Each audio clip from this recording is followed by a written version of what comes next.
Добар ден, драги ученици, јас сум Стефани Видеска, професор по македонски јазик и литература во Средното општинско училиште Гимназија Мирче Ацев Прилеп.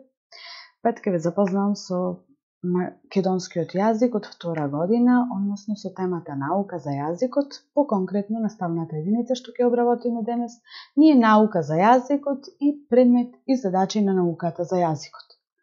За да ја усвоиме оваа наставна единица, нам ни се потребни неколку претходни знаења, како што е јазик. На јазик одговараме дека е систем од знаци, што е општење, општење и пренесување на информација, што е знак.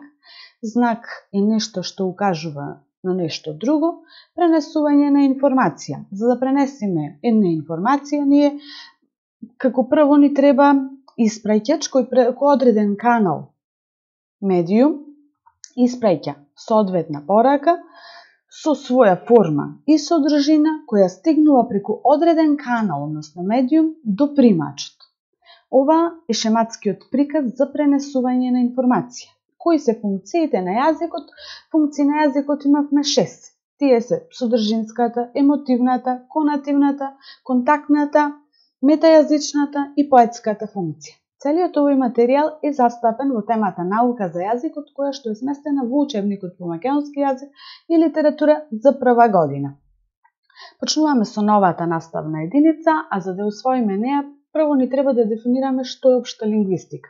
Токму науката за јазикот, она што го дели и го глобализира, односно го проучува секој негов сегмент, се вика општа лингвистика. Значи, науките за човекот и неговиот јазик се темелат токму на лингвистиката и токму на проучувањата кои што ни ги нуди оваа наука. Лингвистиката се надоврзува на граматиката и филологијата, за да се осамостои оваа наука, односно за да се издигне како посебна наука, таа прво требало да се надоврзи на некои науки. Токму тоа се науките граматика и филологија, кои што постоеле многу време пред да се појави лингвистиката. Сега ќе ги погледнеме разликите меѓу граматиката и филологијата. Граматиката го разгледува јазикот како збир од граматички правила. Таа се труди за јазикот да биде правилно употребен. Граматиката како наука се појавила во античко време, односно се појавила врз проучувањето на грчкиот, старогрчкиот јазик и латинскиот јазик. И во тоа време представувала вештина за правилно пишување. А додека пак филологијата го разгледува јазикот како средство на културата. Развојот на културата на народите, бидејќи со развојот на културата на народите се развива и јазикот на народите. Таа се појавила многу подоцна во однос на граматиката, односно крајот на 18-тиот век. Ги проучувала старите ракописи, фолклорот и културните вредности на еден јазик. Додека пак од неа подоцна се развила споредбената филологија. Споредбена филологија, децови, е споредување помеѓу две култури, помеѓу две јазици, два фолклори, два стари ракописи, две културни вредности. Одиме понатаму. Тука имаме науката за јазикот и предметот и задачите на науката за јазикот во однос на проучување за јазиците. Проучувањето на јазиците можеме да го разгледаме во однос на два периоди, 19 и 20 век. 19-тиот век имаме свртеноста на човекот кон себе и своето минато. Подоцна ќе ги учиме оние периоди кои што обележале литературата и ќе видиме дека литературните правци во овој период, во 19 век, токму го реализираат човекот да обрне внимание, односно да се сврти сам кон себе. Додека во 20 век настапуваат пак науките, конкретно сите посебни. Значи, тука имаме засилен интерес за проучување на јазикот, каде што предмет на интерес е живиот јазик. Кога кажувам живиот јазик, мислиме на јазик кој што е се уште во употреба, формирање на истиот тој јазик и структурата на јазикот.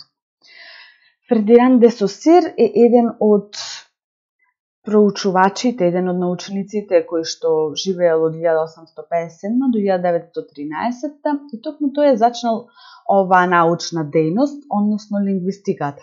Тој во својата теорија на јазикот го обработува знакот, го обработува јазикот како најсовршен систем што постои и ја одделува лингвистиката од филологијата, односно проучувањето на јазикот и на јазичните сегменти од проучувањето на сегментите што ги нуди филологијата, како фолклор, како културите, интересите и слично.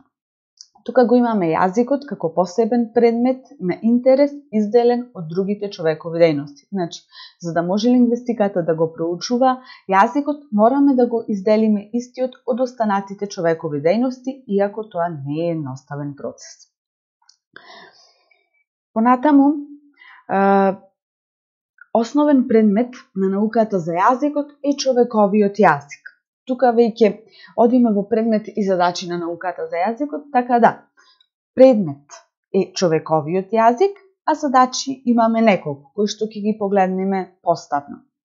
Природата на јазикот ја земаме како прва задача на науката за јазикот. Јазикот го разгледуваме како систем од знаци или како средство за општење.